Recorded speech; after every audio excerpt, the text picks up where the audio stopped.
que es el Dios de amor, para darte adoración.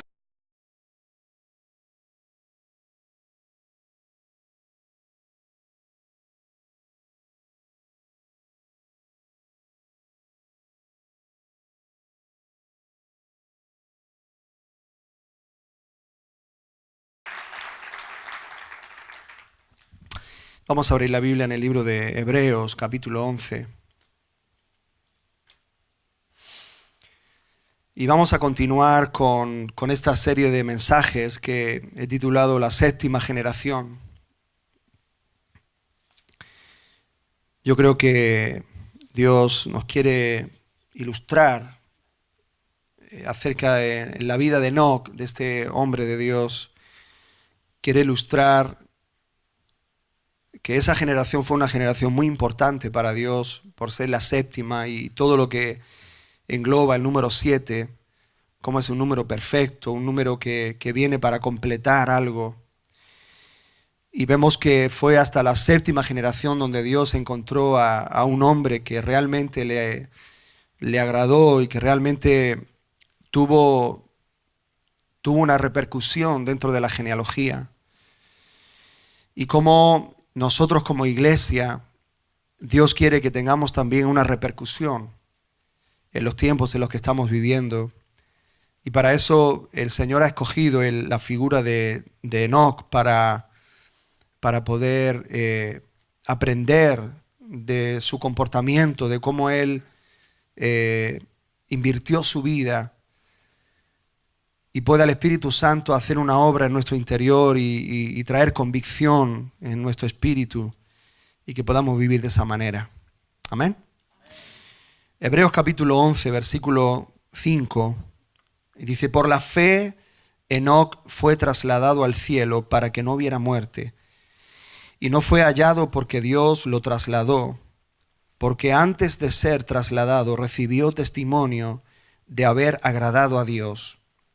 Y sin fe es imposible agradar a Dios, porque es necesario que el que se acerca a Dios crea que Él existe y que es remunerador o galardonador de los que le buscan.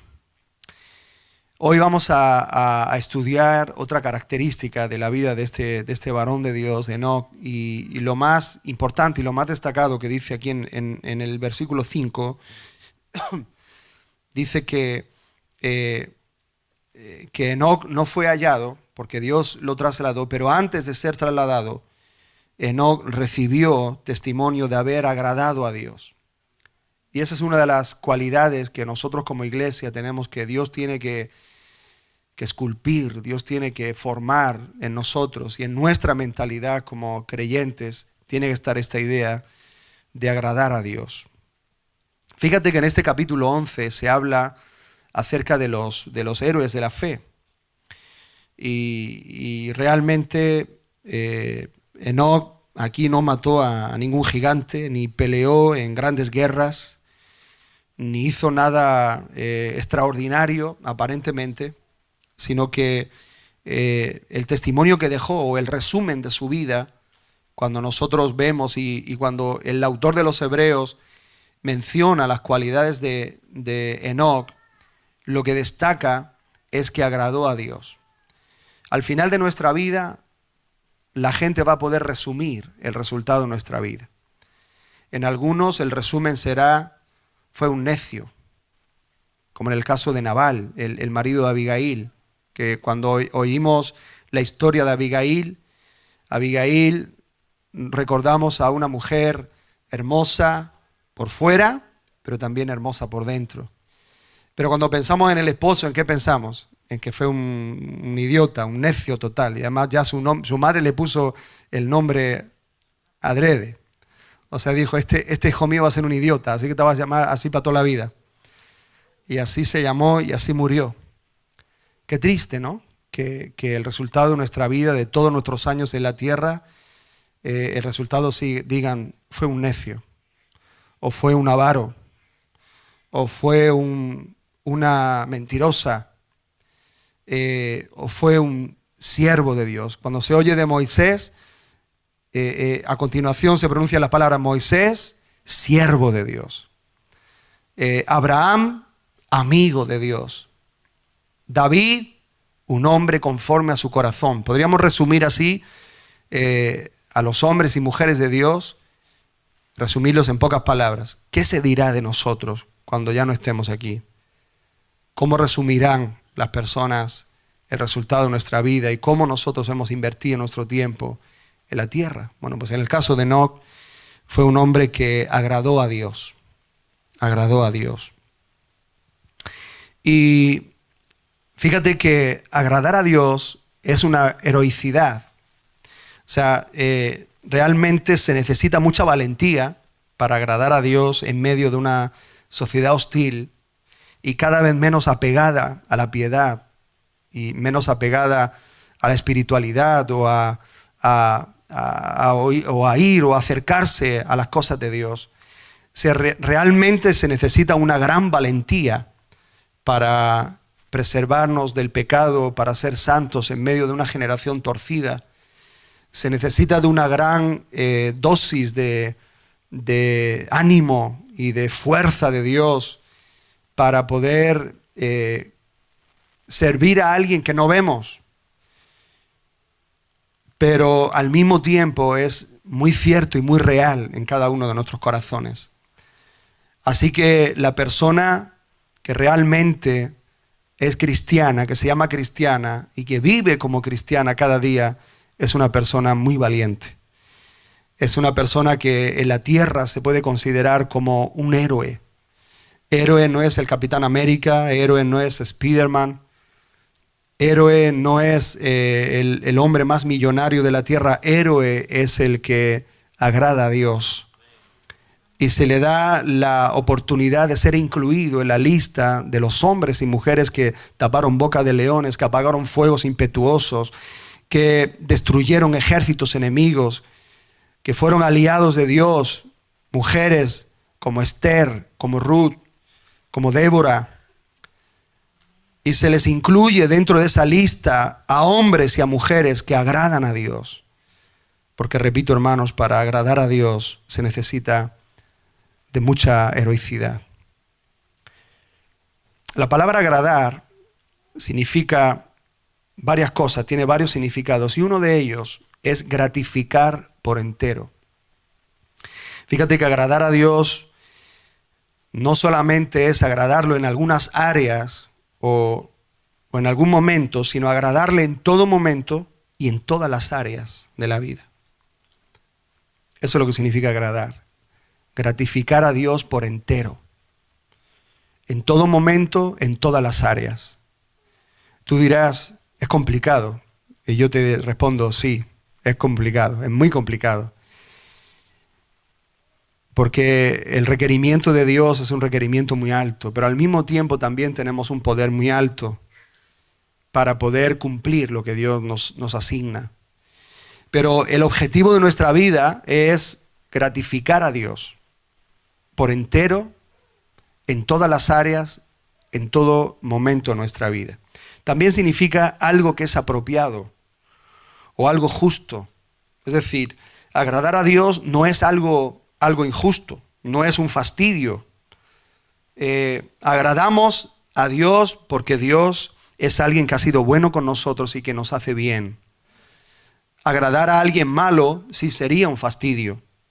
O querer agradar y servir a alguien que es injusto, eso sería injusto, agradar a alguien injusto. Pero como Dios es justo y es bueno, y Él nos ha hecho mucho bien, y nos sigue haciendo bien, porque cada día nos da el aliento, nos da la vida, y nos permite vivir, agradarle es algo que es justo. Es algo que Él se merece. Es algo que está dentro de lo normal para nuestra vida. Agradar a Dios tiene que ser algo normal y natural para nuestra vida. ¿Amén? Es algo apropiado, agradar a Dios. Pero también significa llegar a la medida o dar la talla. Pastor Benjamín oraba y Marcos oraban, los dos en algún momento en esto. Pastor Benjamín oraba al Señor acerca de agradar y mencionaba a hombres como Enoc, como Noé, como Abraham. Y el pastor Marcos hablaba acerca de llegar a una medida, que Dios quiere darnos una medida mayor. Y eso es lo que significa agradar. Agradar significa llegar a la medida o dar la talla. Dar la talla. Ocurrió algo hace como 3 años. Llevé a mis hijas al parque acuático aquí en Murcia. Y en un momento las 2 mayores subieron a la atracción más alta, ¿no? A la más, qué sé yo, para ellas era la más peligrosa, la más alta, que iba más rápido el tobogán. Así que las 2 mayores tomaron escaleras para arriba y fueron a subirse en esa atracción. Anita, que en ese tiempo tendría 6 años, ella corrió detrás de las mayores y entonces cuando iba a entrar en esa atracción, las 2 mayores pasaron desapercibidas por el guarda que estaba ahí, el socorrista, y no les dijo nada, pero cuando vio a semejante criatura, que es muy valiente, con 6 años era muy valiente, se hubiera tirado de la atracción más alta que hubiera. Sin embargo, tenía un problema, mi Ana, la pobre, y es que con 6 años era muy pequeñita, era bajita, y nosotros que no somos de los amigos de los gigantes, o no somos descendencia de los gigantes, pues entonces la vio el guardia y dijo, vente para acá. Y entonces ahí al lado de la atracción, antes de meterte en los tubos esos que te lanzan para abajo, había una medida, no recuerdo si era 1 metro, tenías que tener 1 metro para poder tirarte en esa atracción. Así que Ana fue sometida a un escrutinio. Ana se le puso con la espalda en la pared y ahí estaba la medida. Ella tenía que dar una talla para poder tirarse por esa atracción. Y aunque se le veía así como que quería, cuando se puso ahí ella quería así como empinarse un poco, pero aún ni poniendo así los pies en plan bailarina llegaba, ¿no? Así que el hombre tuvo que decir, mira hija, no das la altura, no das la talla, así que date la vuelta y baja la escalera. Cuando crezcas un poquito más, entonces podrás tirarte por esta atracción. Y eso, claro, luego vino triste y me dijo, papá, no me han dejado tirarme. ¿Pero por qué, hija? Porque dice que soy pequeña. Y dije, no es que lo digan ellos, es que realmente lo eres. Tienes que comer más, tienes que esperar un tiempo y cuando des la altura, cuando das la talla, entonces te podrás tirar por esa atracción. Así que ha pasado el tiempo y ahora ella, seguramente si volvemos a ir, ella ya podrá dar la altura, porque ha pasado un tiempo. Y el Señor, cuando yo descubrí lo que significaba la palabra agradar, y que significa precisamente dar la altura, el Señor me recordó esta anécdota, porque realmente necesitamos dar una altura para poder estar y permanecer en la dimensión que Dios quiere para nosotros. Te hago una pregunta, ¿por qué se llevó Dios a Enoc? ¿Por qué se llevó Dios a Enoc? Yo creo que Enoc llegó a la medida. Cuando se cumple en nosotros la medida de lo que Dios quiere, entonces Dios nos saca de escena y sigue la obra con otra generación. Mientras que nosotros no hemos llegado a la medida, somos inmortales. Somos invencibles. Podemos tapar bocas de leones, podemos atravesar fuegos impetuosos, nos pueden tirar de un avión sin paracaídas, ahí vamos a sobrevivir seguro. Porque mientras que Dios tenga un plan para nosotros y estemos en el proceso de llegar a una medida, somos invencibles e inmortales. Pero una vez que Dios cumple el propósito en nosotros, ahí nos da un patatús, ahí algo sucede, tenemos una enfermedad, algo pasa que salimos de escena. Y no es porque Dios sea malo o porque Dios no tenga piedad o sea injusto. Y vemos la vida de Esteban y decimos, ¿cómo un hombre como Esteban, tan joven y tan lleno de virtudes y tan lleno de Dios y tan lleno del Espíritu, Dios permitió que lo apedrearan y muriera? Bueno, pues yo digo que es muy sencillo. Él llegó a su medida. Él dio todo lo que Dios quería que Esteban diese. ¡Qué desperdicio! Hubiera podido ser un tremendo evangelista, hubiera podido ser un hombre que hizo muchas cosas en la tierra. Y aparentemente podemos estar de acuerdo con eso, y humanamente yo también estoy de acuerdo con eso. Pero hermanos, es que los planes de Dios y los pensamientos de Dios no son como los nuestros.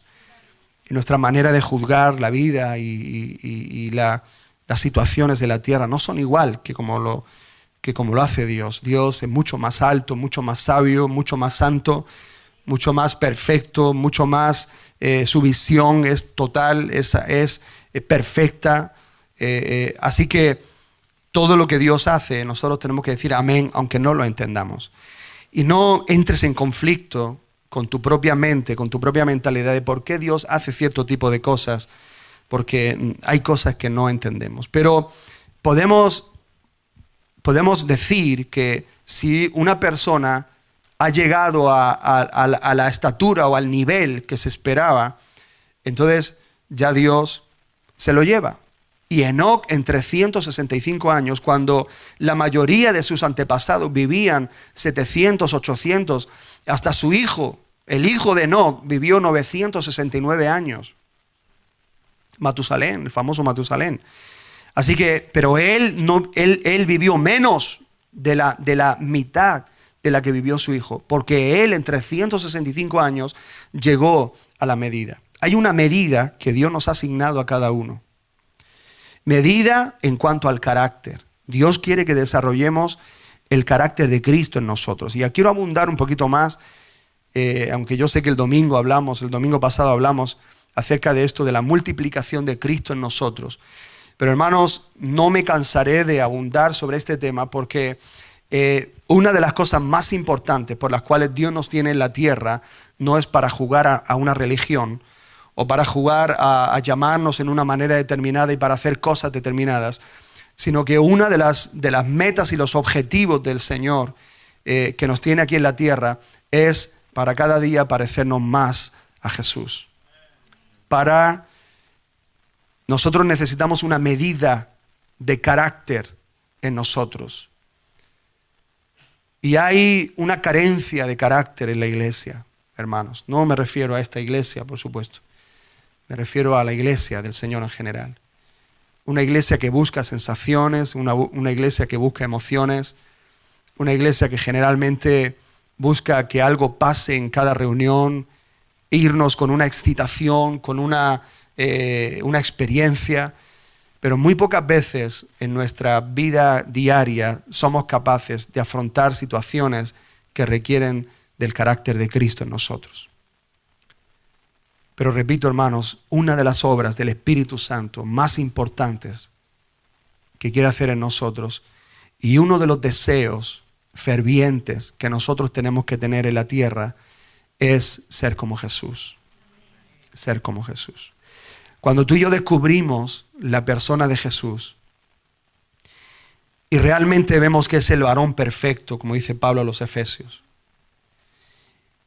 y el mismo Pablo dice que nosotros tenemos que madurar y crecer hasta llegar a dar la medida de la estatura del varón perfecto. Cuando a ti y a mí se nos revela esa realidad y esa verdad, entonces nuestra vida se convierte en un constante crecimiento, en un constante ir más allá.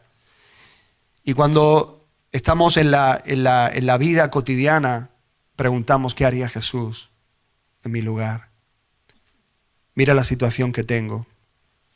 Y mi carne me dice una cosa, pero yo me pregunto, ¿qué haría Jesús? Y muchas veces lo que haría Jesús es contrario a lo que mi carne desea o lo que mi carne anhela. ¿Cuántos se sienten identificados con eso? Cuando mi carne quiere saltar y cuando mi carne quiere expeler un montón de idioteces por la boca, Cristo en mí, Él me da el control. Cristo en mí me ayuda a que mis palabras sean sazonadas con sal para impartir gracia al que escucha. Cuando yo quiero reaccionar en una manera determinada porque he sido herido, he sido dañado, o tengo todas las razones para yo poder actuar de esta manera, y me pregunto, ¿qué haría Cristo? Y Cristo no haría lo mismo que yo. Y eso es algo, hermanos, que siempre nos desmonta. Siempre nos desmonta. En un tiempo hubieron algunas personas que se metían mucho conmigo porque me criticaban y me decían un montón de cosas. Una familia, hermanos, que son la familia Lija. Apellido Lija. María Lija, Pepe Lija, Bartolo Lija y la hija de la Lija. Así que en algún momento, cuando llevaba pocos años de convertido, me tocó lidiar en la iglesia con una familia de esas, que hay familias que las trae el Señor y otras que las trae el diablo. Y era una de esas familias. Así que a mí me tocó bregar en un tiempo con eso. Y un día yo llamé a mi pastor, cuando yo me enteraron, alguien me dijo, mira, Tony, ¿sabes que esta gente te está quitando el pellejo, está diciendo que tú eres esto, lo otro? Y yo monté en cólera, y cólera no era mi caballo, sino que cólera era yo mismo, era mi carne. Así que monté en cólera, pero antes de yo decirle nada a la familia Lija, yo llamé a mi pastor. Eso fue un acierto. Y yo le dije, pastor, pensando que el pastor me iba a animar a exhortar abundantemente a esta familia. Y yo le dije todas mis razones, punto número 1, punto número 2, punto número 3, así en una forma ordenada. Le dije todas las razones que tenía para coger a cólera e ir a visitar a esta familia. Y entonces, pensando que él me iba a apoyar o que él me iba a decir, hay que ver, ay, pobrecito Tony, pobrecito eres y tal, él me dijo, piensa en Cristo. ¿Qué haría Cristo en tu lugar? Y ya cuando me dijo eso dije, ay, ya no voy a poder yo montar en cólera libremente por la vasta llanura. Sino que ahí me desmontó, porque ahí me apeló a Cristo. Y yo no veo a Cristo montando en cólera. Yo veo a Cristo teniendo celo por su casa, yo veo al Señor Jesús, lo veo siempre sabiendo decir las palabras correctas en el momento adecuado, con el espíritu correcto, de acuerdo a lo que cada persona necesitaba escuchar. Así que yo digo, Señor, yo quiero aprender eso. Yo quiero aprender así. Y que mi carne no me deje montar en cólera. Sino que eso es lo que significa que Cristo se ha formado en nosotros. Que cada día aprendamos a ser más como Él. Ese es el mensaje principal que nosotros como creyentes tenemos, hermanos. Y si tú quieres agradar a Dios, no podemos hacerlo si no llegamos a la medida del carácter de Cristo en nosotros. Porque se nos va a medir. Se nos va a medir. Cuando subamos allá al cielo, va a haber una medida. Y esa medida no es para tirarse de una atracción, sino esa medida es para entrar. Y se nos va a medir. Y se nos va a medir de acuerdo a cuántos centímetros tenemos de Cristo en nosotros. ¿Cuánto tenemos de Jesús?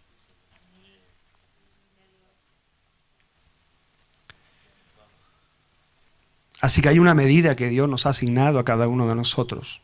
Una es ser como Cristo. Una medida en cuanto al carácter. Diga conmigo, carácter. No tengan miedo de esa palabra. Carácter.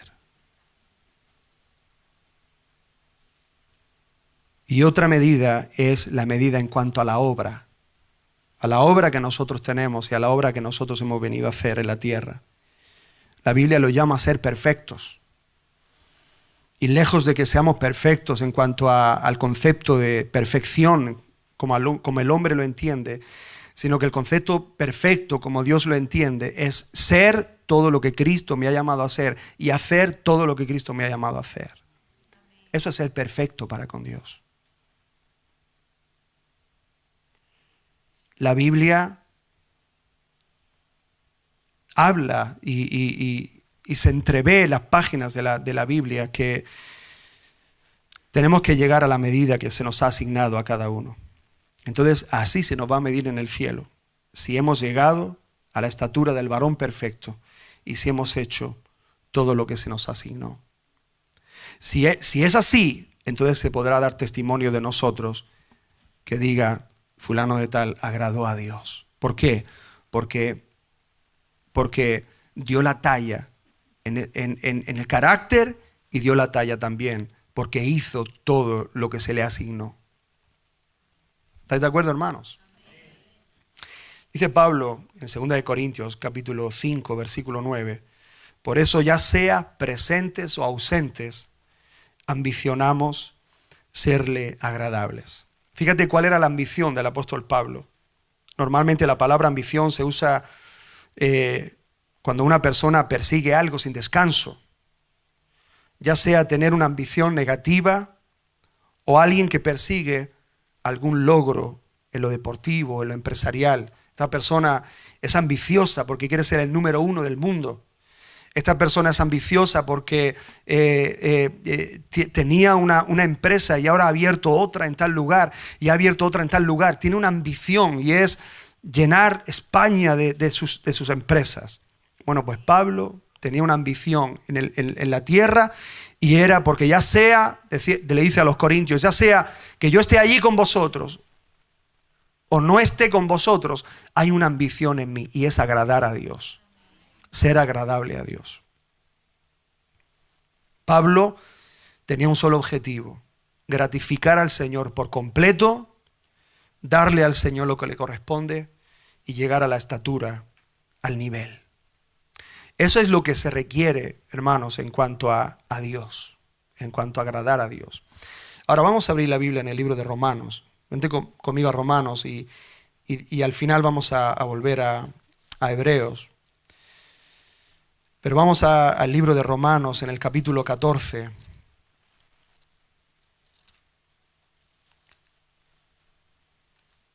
Y vamos a ver, y vamos a imaginarnos que Pablo nos está escribiendo a nosotros, a la iglesia de España, a la iglesia que vive en España.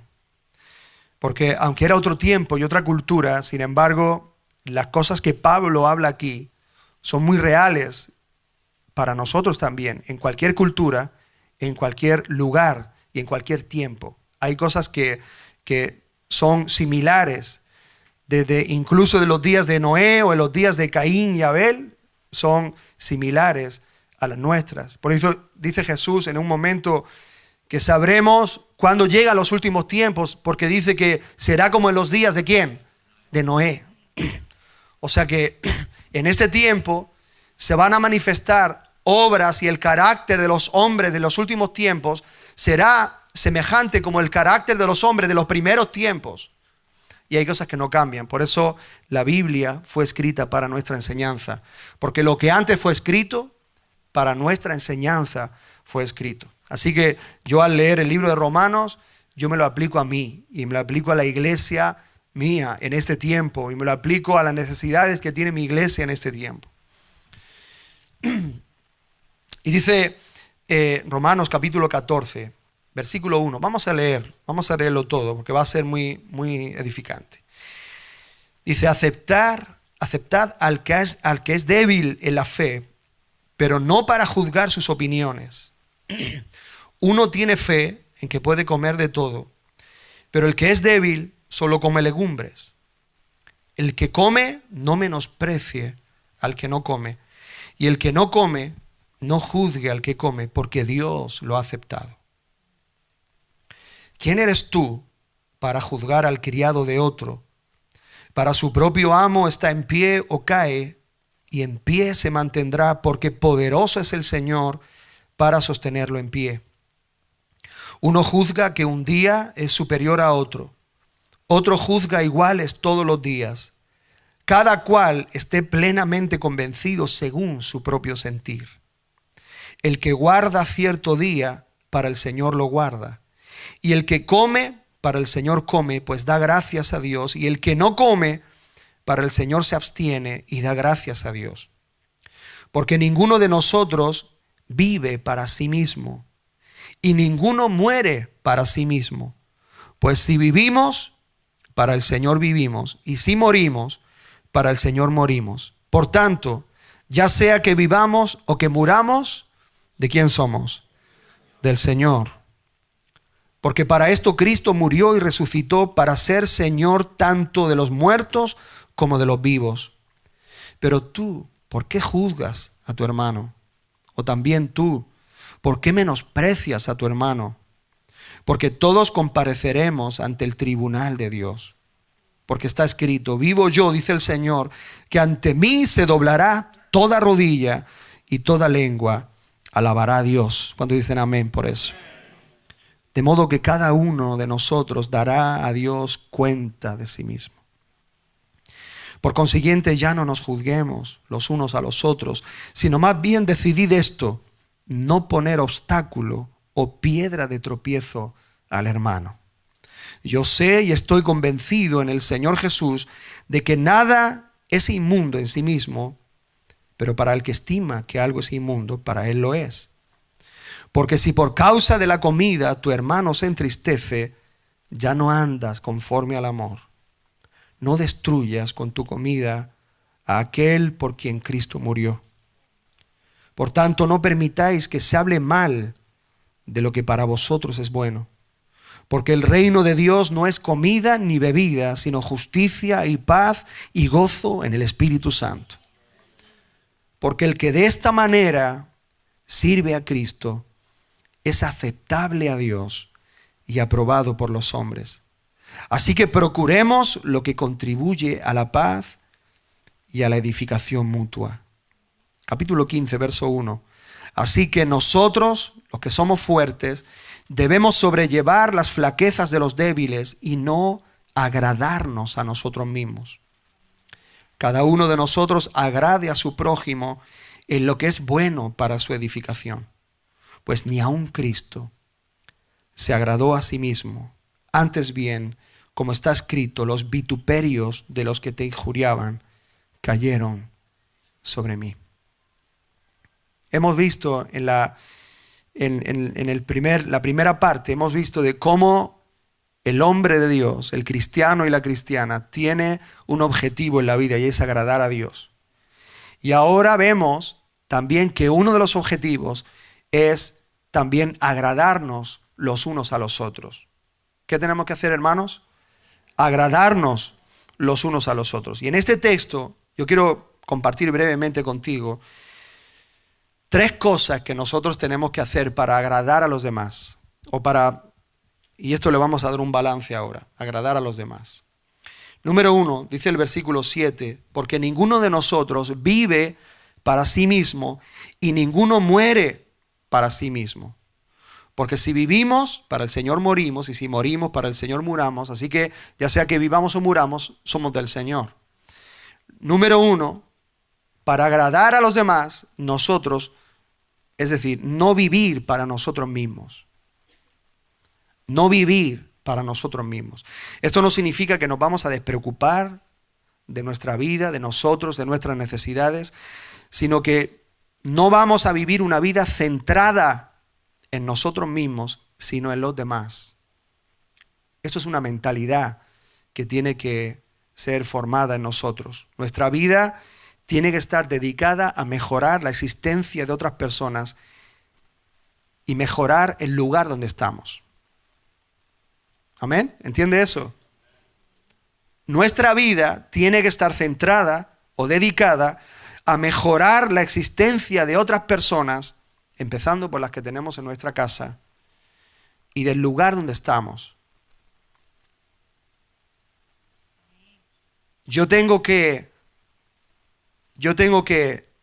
enfocarme en que la vida de mi esposa, la vida de mis hijas, la vida de mis hermanos, la vida de las personas que tengo alrededor mío y con aquellas que yo me encuentro, mi vida tiene que ser un estímulo para mejorar la suya. Y no solamente mejorar la vida, sino mejorar el lugar donde me encuentro. Estando yo aquí, esta iglesia tiene que ser mejor. Estando yo aquí, Murcia tiene que ser mejor. Tiene que ser más limpia. Tiene que ser más ordenada. Tiene que ser menos ruidosa. Estando yo, donde yo esté, el lugar donde yo estoy, tiene que ser mejor que si no estuviera yo. Pero no es porque yo sea algo especial o sin mí la gente no va a poder vivir, no, sino que yo tengo mi vida centrada en agradar a Dios, pero en una forma es como un efecto de agradar a Dios. Yo voy a ser un instrumento en manos de Dios para mejorar la vida de las personas que tengo a mi alrededor. Para que las personas que tengo a mi alrededor conozcan más a Dios, sean más inclinadas a la piedad, busquen más al Señor. Que yo no sea un repelente para las personas que cuando me vean a mí, digan, yo no quiero a ese Dios que tiene este hombre o esta mujer. Sino que cuando me vean a mí y observen mi vida, esas personas teman a Dios. Al ver el resultado, dice la Biblia, de vuestras obras, los hombres glorifiquen a vuestro Padre Celestial. Así que cuando una persona deja de estar centrada en sí mismo y tiene esta mentalidad de agradar a los demás, va a mejorar la vida de las personas que tiene a su alrededor. Mi esposa, la vida de mi esposa tiene que ser mejor porque yo soy su marido. Y tu hermana, la vida de tu esposo tiene que ser mejor. Tiene que ser mejor porque tú agradas a Dios. Y porque tu objetivo en la vida es agradar también a los que tienes alrededor. Y como digo, esto es una mentalidad que tiene que caer sobre nosotros. Si estamos demasiado centrados en nosotros, o siempre estamos centrados en nosotros, mejor dicho, nos vamos a perder muchas cosas que están pasando a nuestro alrededor. Así que Pablo dice, porque ninguno de vosotros vive para sí mismo. ¿Qué significa eso? Que el objetivo de nuestra existencia no solamente es estar centrados en nosotros, sino Pablo le está hablando a la iglesia en un contexto de amarnos los unos a los otros y de buscar la sensibilidad en cuanto a los que no comen. Si ellos no comen y tú estás ahí, no comas tú tampoco. Para de alguna manera no hacerles sentir mal a ellos y no hacerles tropezar en lo que ellos entienden que es correcto delante de Dios. Si una persona en su conciencia, ella no bebe un poquito de vino comiendo y yo me junto con ella, por amor a ella y a su conciencia, yo me voy a abstener.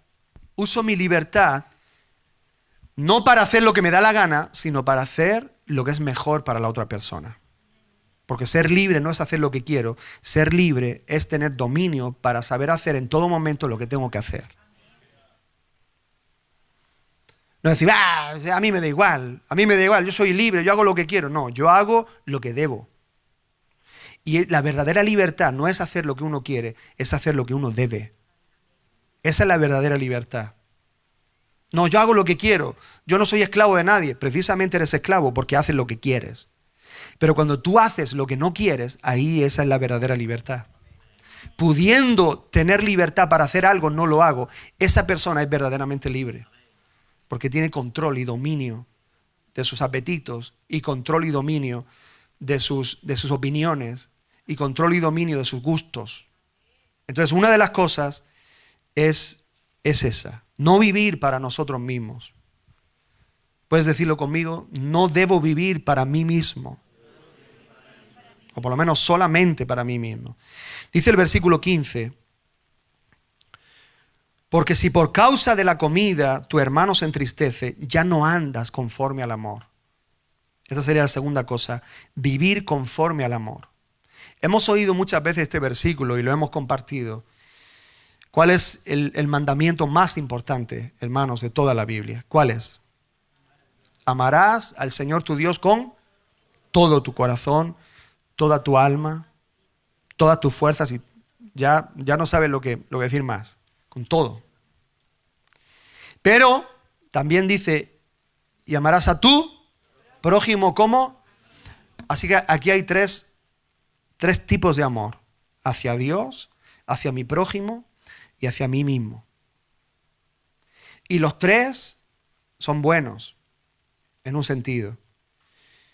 Amar a Dios es importante, pero Dios dice también que de la misma manera que amemos a Dios, amemos al prójimo, y dice, ¿cómo tenemos que amar al prójimo? Como a nosotros. Así que debemos satisfacer estos tres tipos de amor al mismo tiempo sin detenernos demasiado en ninguno de ellos. Debemos de satisfacer estos tres focos del amor sin detenernos en ninguno de ellos demasiado tiempo. Por ejemplo, es bueno amar a Dios y es el primer mandamiento. Y cualquiera diría, no, yo me voy a centrar en amar a Dios sobre todas las cosas y me voy a retirar por ahí y mi vida va a ser una vida totalmente dedicada a amar a Dios. Y eso está muy bien, pero eso no es lo que Dios quiere, no es lo que Dios nos está pidiendo. Lo que Dios nos está pidiendo es que amemos a Dios, pero que en un sentido tenemos que bajarnos de esa dimensión y de esa esfera del amor de Dios que nos llena todo y que ocupa todo nuestro pensamiento y todas nuestras actividades, y tenemos que bajarnos. Cuando Pedro, Juan y Jacobo estaban con Jesús en el monte de la transfiguración, ellos vieron a Jesús transfigurado, vieron a Jesús en gloria y estaban centrados en Jesús, de tal manera que Pedro se le ocurrió una idea. Y dijo, Señor, bueno es que estemos aquí. Como diciendo, wow, eso está tremendo. Vamos a hacernos unas enramadas aquí. Aquí celebramos la fiesta de los tabernáculos. Nos celebramos aquí en el monte, contigo transfigurado y nosotros aquí. Y de repente esa nube se fue, esa nube se disipó y todo quedó igual que al principio. Y entonces Jesús dijo, vamos para abajo, porque abajo nos esperan las multitudes, abajo nos esperan los cojos, abajo nos esperan los atribulados, los endemoniados, abajo nos esperan las multitudes que tienen necesidad. ¿Te das cuenta de cómo Jesús le da un balance a todo? Él no nos dice, no, tú céntrate en mí, estás todo el día centrado en mí ahí como en plan así, meditando y ahí en un constante búsqueda del qué sé yo, ¿cómo se llama eso? Pero Jesús nos dice que también amemos a los demás. Y Moisés decía, yo le decía, Moisés, sube al monte. Y Moisés subía al monte. Y al rato después, el versículo dice, y Moisés bajó al pueblo. Y Dios lo llamaba, Moisés, sube al monte. Y después le dice, ve porque tu pueblo está haciendo de las suyas. Así que así se pasaba Moisés su vida. Subiendo y bajando.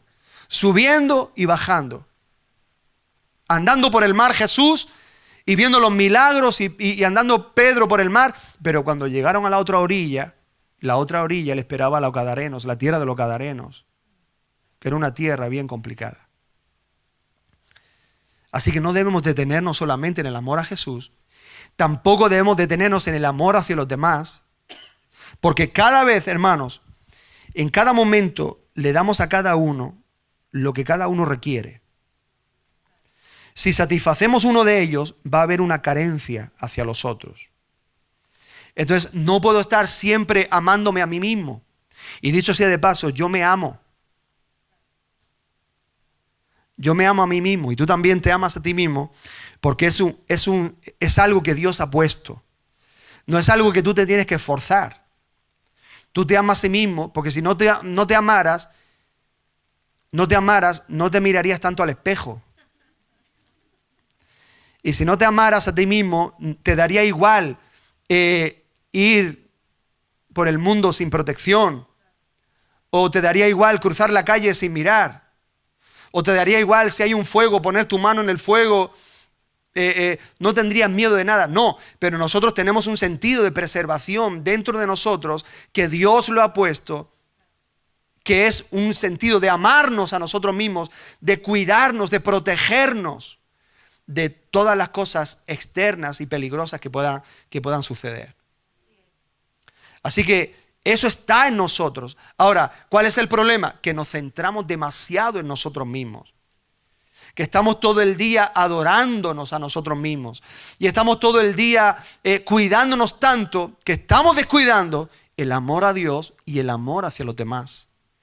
El agradar a Dios y agradar a los demás.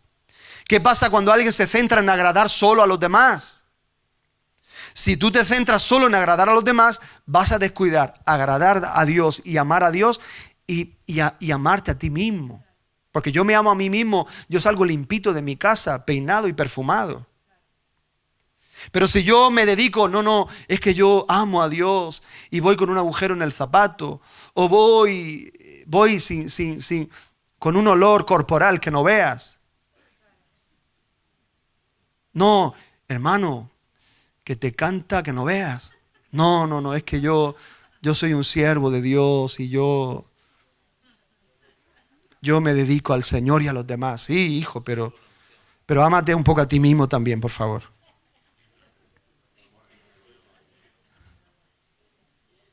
Entonces, algo bueno que tiene la Biblia, hermanos, es que viene dándonos balance. Y esa es otra palabra que no nos tiene que asustar. ¿Puedes decirlo conmigo? Balance. Y estos tres amores tienen que estar fluyendo al mismo tiempo. Entonces tengamos cuidado de cómo vivimos para no ser tropiezo de nadie. Seamos sensibles a la condición de los demás. Y número 3, versículo 19. Dice, así que procuremos lo que contribuye a la paz y a la edificación mutua. El Hijo de Dios es un pacificador. Es una persona que emite a los demás algo limpio, algo sano, algo santo. Si hay un problema entre hermanos, solucionarlo en paz.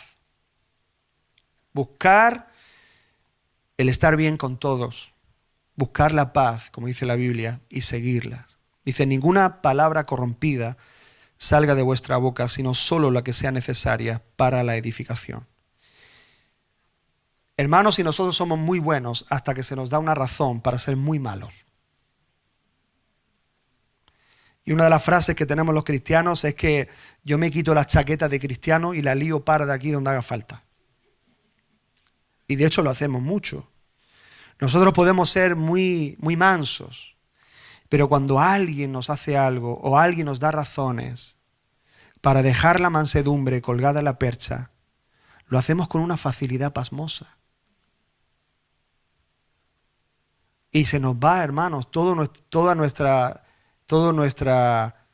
nuestros versículos que no sabemos y toda lo que hemos atesorado durante los años, se nos va. Pero dice la Biblia, buscad, dice aquí,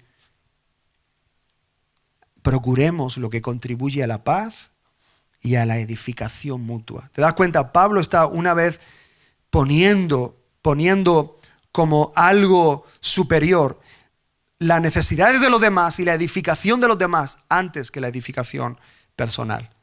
Y fíjate lo que dice el 18, porque el que de esta manera sirve a Cristo es aceptable a Dios y aprobado por los hombres. Y la palabra aceptable, la misma palabra que usa el autor de los Hebreos en el capítulo 11 para referirse a Enoc, de que Enoc agradó a Dios. ¿Cómo agradó Dios a Enoc? No solamente dándole a Dios lo que quería Dios, sino también dándole a los demás lo que cada uno requiere. Lo que cada persona en el cuerpo de Cristo y en la tierra, lo que cada uno requiere. Es la misma palabra. Significa lo mismo en el original. Entonces, cuando agradamos a nuestros hermanos, estamos agradando también a Dios. En nuestro trato mutuo, estamos agradando a Dios también. No, es que dice Pablo que si yo quisiera agradar a los hombres, no sería siervo del Señor Jesucristo. Claro, pero eso es cuando los hombres están queriéndote claudicar acerca de la fe que tú tienes. Es cuando los hombres te quieren sacar del propósito de Dios, o cuando viene una doctrina extraña, o cuando algo se quiere meter en la iglesia. Y hermano, cuando hay un principio de Dios que está siendo violentado, yo me pongo delante de Dios y delante del principio. Porque los principios de Dios están por encima de las relaciones. Amén. Los principios de Dios, los principios del reino están por encima de las relaciones. Yo voy a ser amigo tuyo hasta que tú no estés en contra de los principios que yo vivo. Si tú quieres relacionarte conmigo, tienes que estar en sintonía con los principios del reino que yo vivo. Porque si no, yo no puedo andar contigo porque no estamos de acuerdo. Yo puedo saludarte cuando te vea o puedo, qué sé yo. Pero si queremos andar juntos, los principios del reino son los que nos rigen a nosotros. Si tú andas una vida en pecado y tú tienes una vida ligera y tú eres una persona que no es cuidadosa al hablar y tus principios de vida no corresponden a lo que tiene que ser en Dios, yo me quedo con los principios del reino. Y en ese sentido me da igual desagradarte a ti. Me da igual desagradar a todos lo que haga falta. Pero eso es cuando hay un principio del reino que es violentado. Yo puedo ser amigo tuyo, tú puedes ser mi hermano, yo puedo ser tu pastor o tú puedes ser mi pastor. Pero si mi pastor se sale de los principios del reino de los cielos, yo me voy con los principios y dejo a mi pastor. Porque mi compromiso en última instancia no está con los hombres, sino que está en Dios y está con Dios. Pero si tú y yo estamos queriendo de todo corazón agradar a Dios y fallamos, no pasa nada. No pasa nada. Porque estamos en un proceso.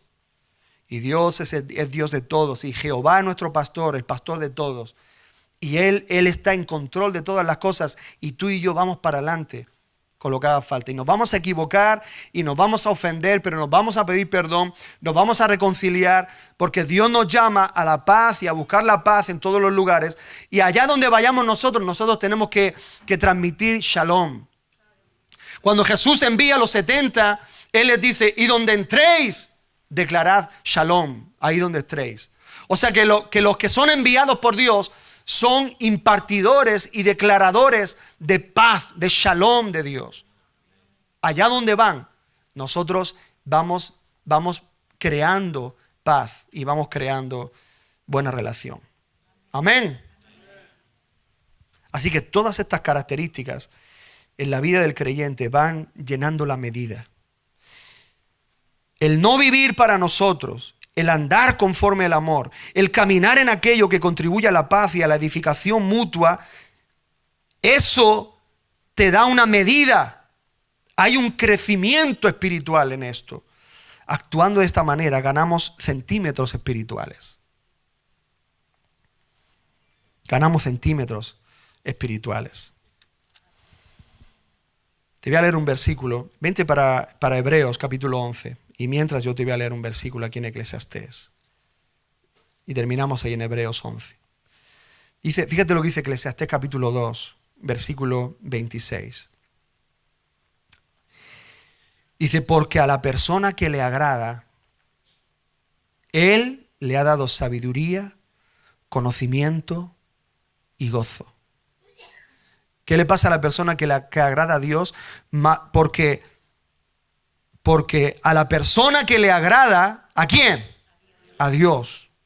Él le ha dado sabiduría, conocimiento y gozo.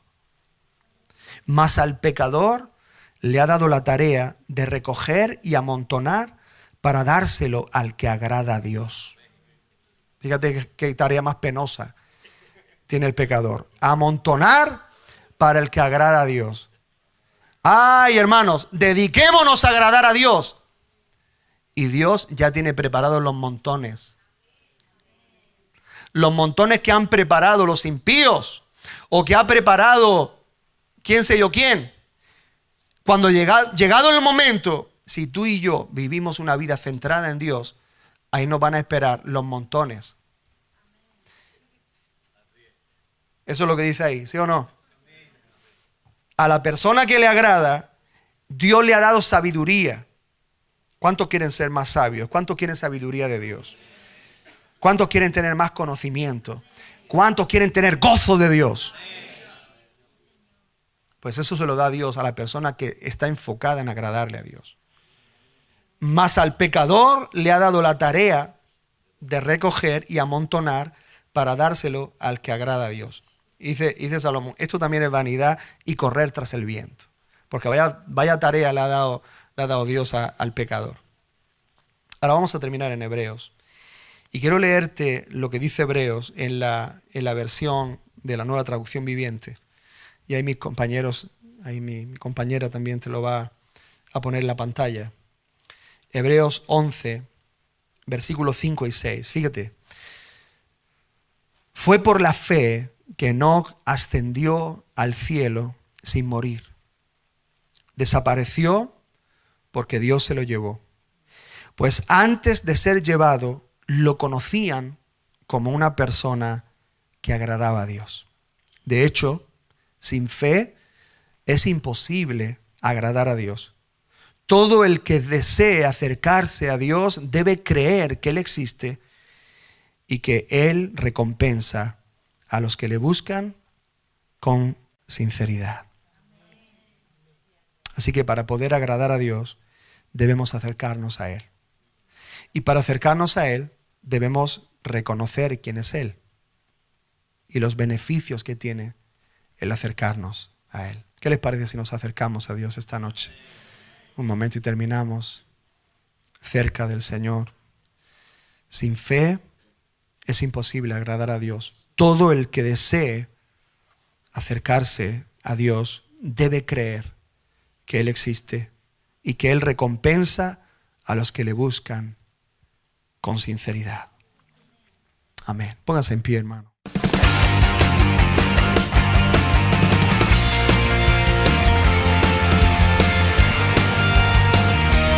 A los pies de Dios de amor para darte adoración.